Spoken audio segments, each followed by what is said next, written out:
Hi everyone, Jamie here, your dam reporter, and I'm going to do today's Ask Ron. The first question comes from Ivanka from Little Rock, Arkansas. Hello, Ivanka.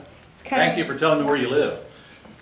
All right. It's kind of a long question, so bear with it. All right. One of my FSBO leads has a house for sale in a nice neighborhood and is willing to lease purchase.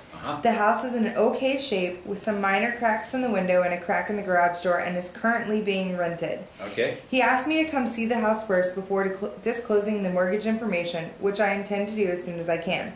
My question is, if I like the mortgage information, should I, 1, lease option it and fix the house, fix those minor things myself and sublease it for a higher price and monthly payment, or 2, don't fix anything and go with a work for equity? All right, stop right there.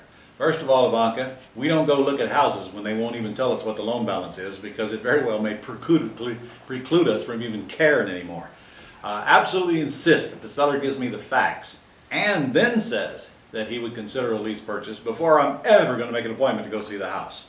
Secondly, you never fix houses you don't own.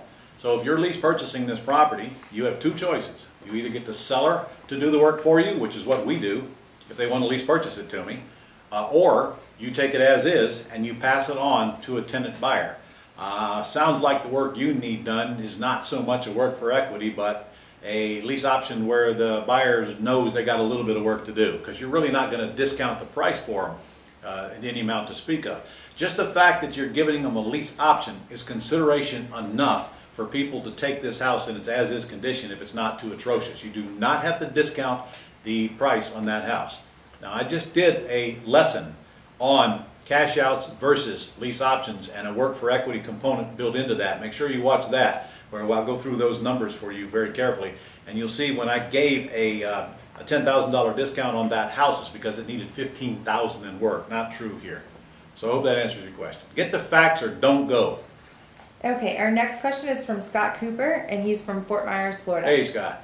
Ron, I'm finding a lot of vacant homes that are in the pre-foreclosure stage, and I've sent yellow letters to them. Since the majority of these homes are over-leveraged, what are my options to do with these houses? Oh, Scott, come on. You contact the seller, and if they're not too far behind, you can do axe deals on them. If they are too far behind and you want to, you can do short sale deals on them. That's your only 2 options. But first, you got to contact the seller. If the seller does not communicate with you, you can't buy these properties. They're on their way to foreclosure. You can't buy a house from a bank unless the bank owns the house. The bank doesn't own the house till after foreclosure and any redemption rights, which you don't, well, you have 10 days in Florida, the redemption rights, but until then the bank doesn't own the house. So you've got to get hold of the seller. You've got to find them, track them down, and try to get them to respond to you. And if they will not respond to you, there's nothing you can do. You can't buy a house unless you can find the owner. All right? Okay, our next one is from William, and he lives in, I believe it's Ojai, California. Okay. Hi, Ron. I called several attorneys today to get some setups to do closings.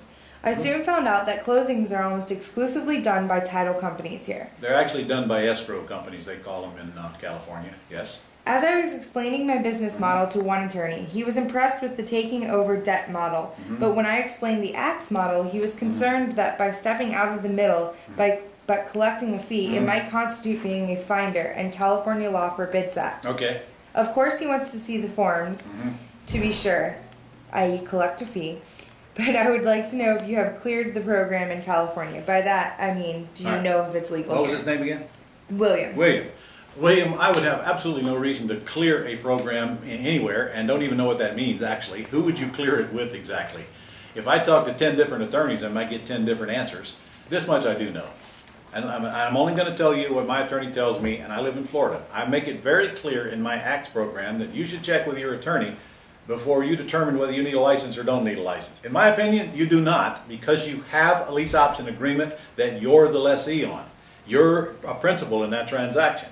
You have every right to assign that agreement, and that's all you're doing in this case. Now, if you just put buyer and seller together and you don't have an agreement to purchase or to lease option it, then you absolutely are acting as a realtor without a license. This finder's fee thing is not the issue.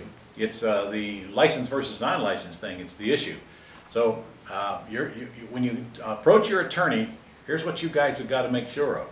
You got to make sure your attorney understands that you are lease optioning it from the seller and signing the lease option agreement, period. And then you're assigning that agreement when you put that tenant buyer in the house. And you are taking an assignment fee for doing that. That is actually no different than putting a bank-owned property under contract for cash and then assigning that contract to a cash buyer. Except that's an investor and this is an owner-occupant. So yeah, you got to check with your attorney, but I can tell you, if you don't ask the right questions, you're not going to get the right answers. So make sure your attorney knows that you're a principal in the deal, because that's very, very important. And then go with whatever your attorney tells you to do.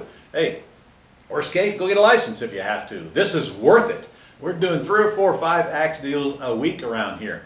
But by the way, if your attorney puts the nix on this, might suggest you go at least get another opinion from a real estate attorney prior to making any decision like that. Remember, it must be a real estate attorney. If they're not, they don't have a good understanding of what we're talking about here. I hope that helps. And that is all for this week. Okay, see you guys next week.